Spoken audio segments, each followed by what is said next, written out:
Hey, talking about the math and history, and we're going to learn about graphing linear equations.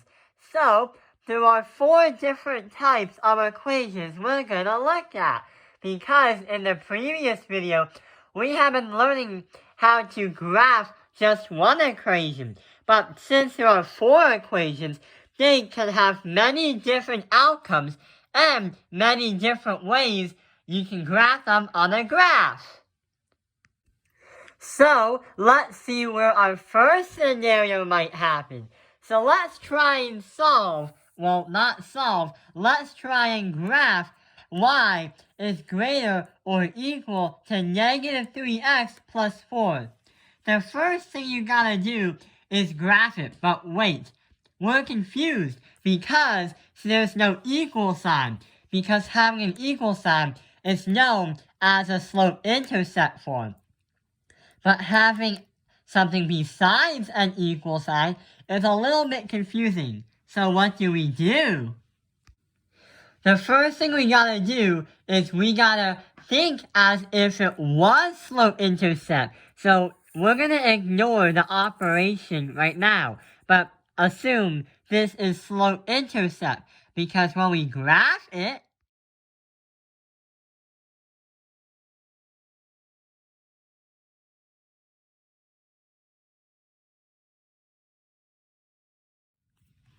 it just becomes y equals negative 3x plus 4. But what happens when you have the operator as a greater than or equal to negative 3x plus 4? Let's see what happens.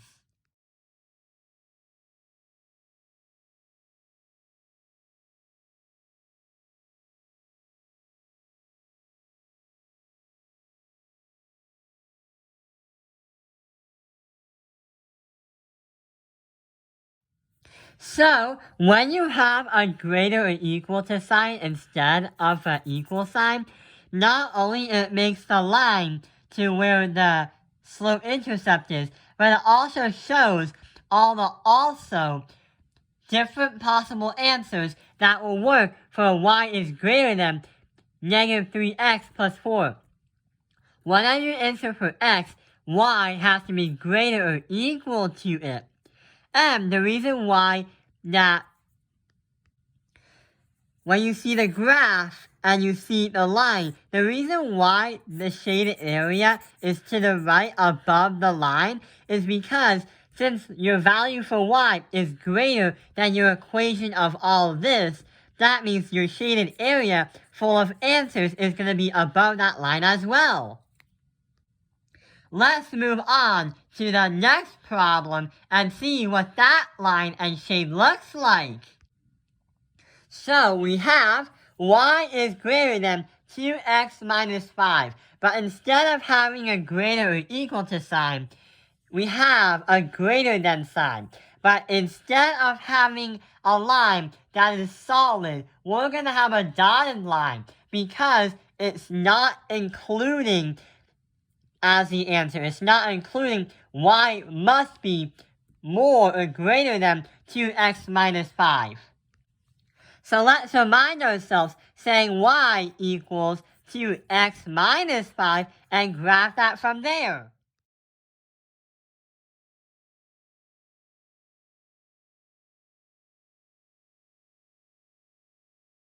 So we have y equals 2x minus 5. So we can get rid of that since we already know what the slope is going to look like.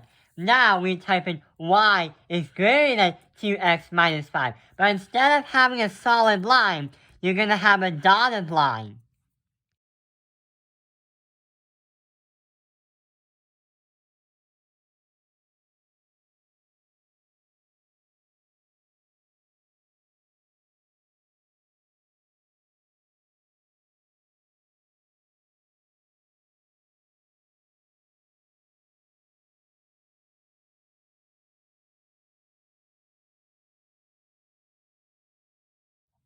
So that is what the graph looks like when you use this equation.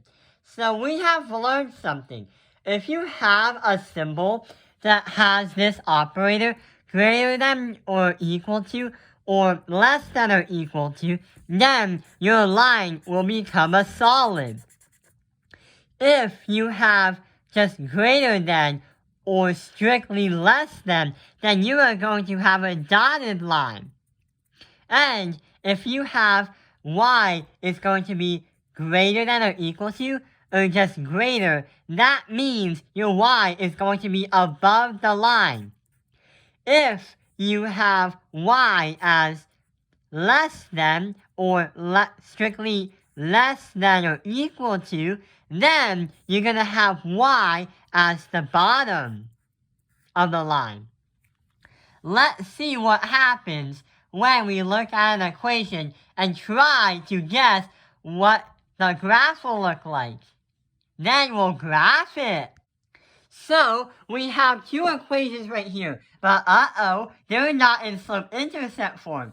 These equations are what we call standard form, because we can't see where the slope is right now, and we can't see where the y-intercept is either. So we'll have to convert that from standard form to slope-intercept form. Let's do the top one. So, type in the comments below, will this be a solid line, or will this be a dotted line? Or will this be above the line, or will your y be below the line? Let's turn it into slope-intercept form. So we have 3x plus 2y is going to be less than 10.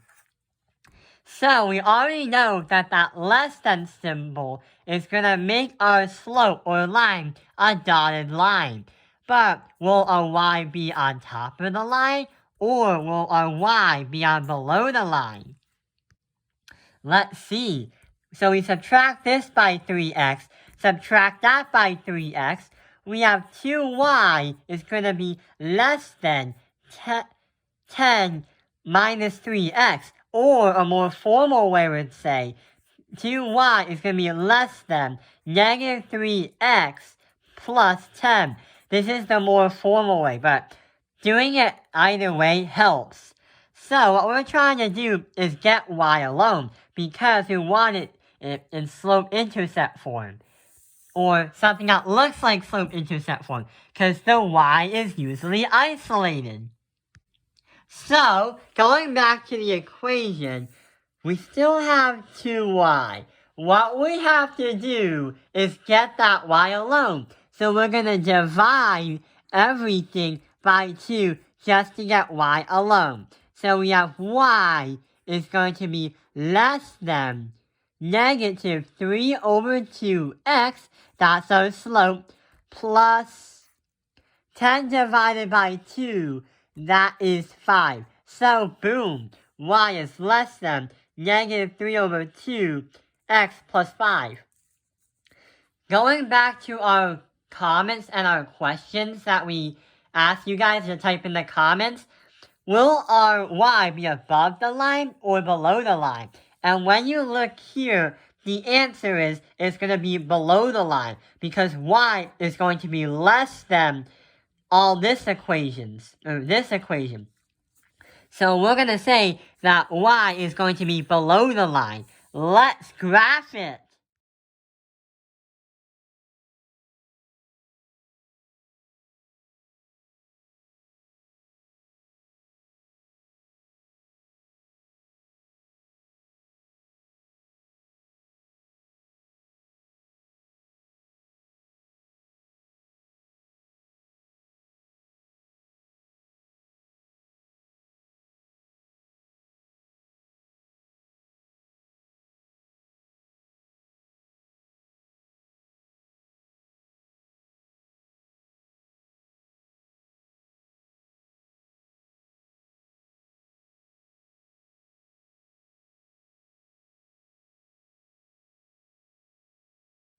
Yes, we did it. We knew that the line was going to be a dotted line because we have a less than symbol, and it's very strict. So 3x plus 2y must be less than 10. And the graph also had y as below the line because it's less than. Let's look at one more problem and see where that goes. And we'll guess where that happens. So, we got this all done. Check. What about x minus y is greater than or equal to 2? Well, just by looking at the greater than or equal to symbol, we already know that we can say that our line is going to be solid because it includes the information with the two sides, or the two numbers. So we're going to say, even though that there are points here, here, or here, anything on the line is still okay because it's still including it.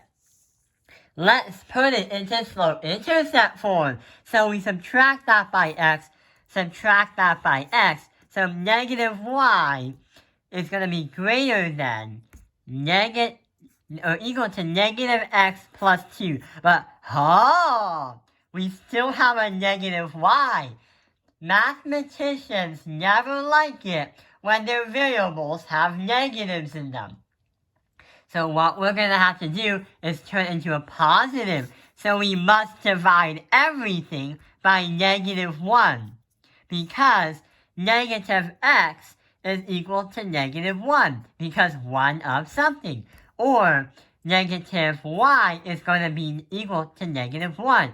Because 1 of something. And other variables like negative a is going to be equal to negative 1. Because 1 of something. So, dividing by everything by negative 1, there is one problem. Since we're dividing by a negative, we must flip that side. Because if we don't, then we'll get the incorrect answer, and our answer would not make any sense. So our new equation would be y is going to be less than or equal to x plus negative 2, or y is going to be less than or equal to x minus that by 2. If we never change the sign and flip it around, then it wouldn't really make any sense. Let's graph that on a graph and see if we're correct.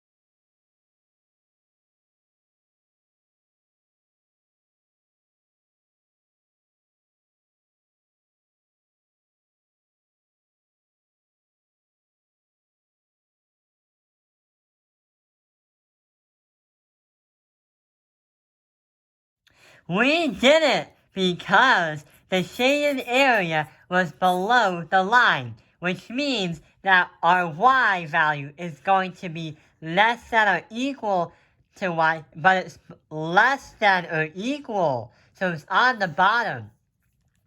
And number 2, we also guessed correctly that it was going to be a solid because the equation used the less than or equal or greater than or equal to sign. That makes it a solid. So those are the 4 examples when you try to graph linear equations, but they're inequalities.